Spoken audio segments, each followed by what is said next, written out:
আসসালামু আলাইকুম বন্ধুগণ, আমার পাশে একজন বোন আছে যে হচ্ছে 4টা বাচ্চা কাচ্চা নিয়ে এখানে জীবন যাপন করতেছে, মানুষের কাছে সাহায্য করতেছে। তার জন্য আমরা সামান্য কিছু পরিমাণে বাজার নিয়ে আসলাম। আপনারা শোনেন যে তার জীবন কাহিনীটা কি। আচ্ছা, এগুলো কে আপনার ছেলে মেয়ে? এই 4টা ছেলে মেয়ে কি আপনার? জি। আরে আল্লাহ রে আল্লাহ, দেখেন এইটুক মানুষের 4টা বাচ্চা কাচ্চা আপনার কি? হিয়ামনি। এই 4টা বাচ্চা কাচ্চা কিভাবে জীবন যাপন করেন? এই যে আমি একলা হাতেই সামল দিই বাচ্চা কাচ্চাগুলো। আচ্ছা, আমরা ইতিপূর্বে আমাদের প্রথম পার্টে দেখলেন, আপনারা প্রথম পার্টে যেটা দেখছেন, ওনার হচ্ছে 4টা বাচ্চা কাচ্চা, ওনার স্বামী হচ্ছে অসুস্থ, উনি এখানে বসে মানুষের কাছে সাহায্য তোলে, সেই সাহায্য দিয়ে ওনার জীবনযাপন চলে। মা একটা অনেক অসুস্থ ভাই। আপনার মাও অসুস্থ? আমার মা আজকে দীর্ঘদিন 8-9 মাস ধরে খুবই অসুস্থ, 2টা বাটি নষ্ট হয়ে গেছে। আপনার মায়ের রগের ভিতরে রক্ত। আবার আপনার হাজবেন্ডও অসুস্থ? হ্যাঁ তার মানে এই মোট বাচ্চা কাচ্চা আপনারই মানুষ করতে হয়? হ্যাঁ, আমি সংসার চালাই, এখন আমি কি করবো ভাই? হায়রে হায়রে। আমারও বাচ্চা কাচ্চা নিয়ে মন চায় না আইতে, তারপরেও আমি কি করবো? আমাদেরকে কি বললেন যে ঘরে খাবার নাই? ঘরে আজকে দীর্ঘদিন গাড়ি খাবার দাবার কিভাবে নাই। খাওয়া দাওয়া করেন? কোন থেকে কি পান? এই যে মানুষজন যদি আসতে পারি নিতে পারি, হ্যাঁ। না আসতে পারলে নিতে পারি না। এই কদিন কষ্ট করে চলো তুলে নিয়ে 2-1 কেজি করে কিনে নিয়ে যান, চাউল টাউল কিনে নিয়ে যান, এগুলো বাচ্চা কাচ্চা নিয়ে খান। আচ্ছা বন্ধুগণ, যেমনটি শুনলেন, আমরা ইতিপূর্বে ভিডিওতে শুনেছি, এই জন্যই দেখেন ওনার বাচ্চাগুলোর অবস্থা দেখেন।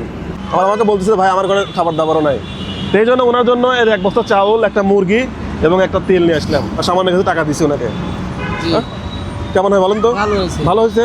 আজকাল মানুষের সংসার অভাব নাই, কিন্তু আমি আমার মতন মনে হয় যে এরকম অভাবী কেউ নাই। আচ্ছা, আপনার সংসারে যে এত অভাব, এটা কি কেউ বিশ্বাস করবে? জীবনও বিশ্বাস করবে না। কেরে আজকাল যুগ তো এরকম নাই যে মানুষের সংসার অভাব, কিন্তু বললে না মানুষ শুনবে যে হ্যাঁ সংসার অভাব আছে, খাইতে পারি না। আমার এই যে 2টা বাচ্চা জন্ম, কেরো বড় ছোট মানে 4টা বাচ্চার খাবার জুড়াইতে হয়, অসুখ বিসুখ আছে, পোশাক আশাক আছে, কত সমস্যা নিয়ে সমাধান করতে হয় আমার। এই সবগুলো এই দুই জোড়া জমক, দুইটাই জমক? আচ্ছা, 2 মেয়ে, লাস্টে 1 ছেলে 1 মেয়ে।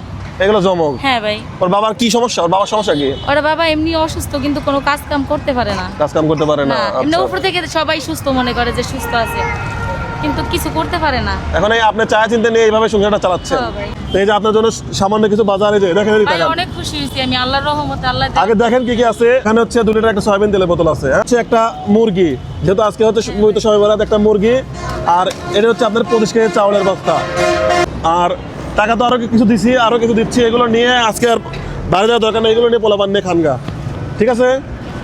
এটা যে আপনি জাস্ট খালি এটা মশলা টসলা কেনার জন্য দিলাম, আমরা তো সব কিনে দিছি, হ্যাঁ ভাই। খালি এটা মশলা কেনার জন্য দিবেন, আর বাচ্চা ঘরের কাছে কিছু টাকা দিছি। আপনি এইগুলো নিয়ে আজকে যাওয়ার দরকার নাই, নিয়ে খান। বন্ধুগণ, এই সময় কিন্তু আমার মানুষ পাওয়া যায় না যে যার ঘরে খাবার নাই। উনি আমাকে বলতেছে যে 1 কেজি খাবার আছে, 1 কেজি চাউল আছে, সেটা দিয়ে 2 দিন ধরে খাচ্ছি। এই জন্য আমি তো চেষ্টা করলাম যে ওনাকে একটু খুশি করার জন্য। দেখেন ওনার বাচ্চাগুলো একবারে ছোট ছোট বাচ্চা। একটা বাচ্চা আমাদেরকে দেন, একটা বাচ্চা দেন। না ভাই, অনেক কষ্ট করে পালতে আছি। দিবেন না? বন্ধুগণ, যে যেখান থেকে দেখছেন, এই আপুর নাম্বার স্ক্রিনে দেওয়া থাকবে, আপনারা আপুর সাথে যোগাযোগ করে যেটুকু পারেন ওনাকে সাহায্য করবেন। এতটুকু আমাদের বলা আছে, আর বেশি কিছু বলার নাই। আপনারা সবাই ভালো থাকুন, খুশি থাকুন, এবং যে যার জায়গা থেকে যতটুকু সম্ভব এমন মানুষের পাশে দাঁড়ান। ঠিক আছে বন্ধুগণ, আসসালামু আলাইকুম।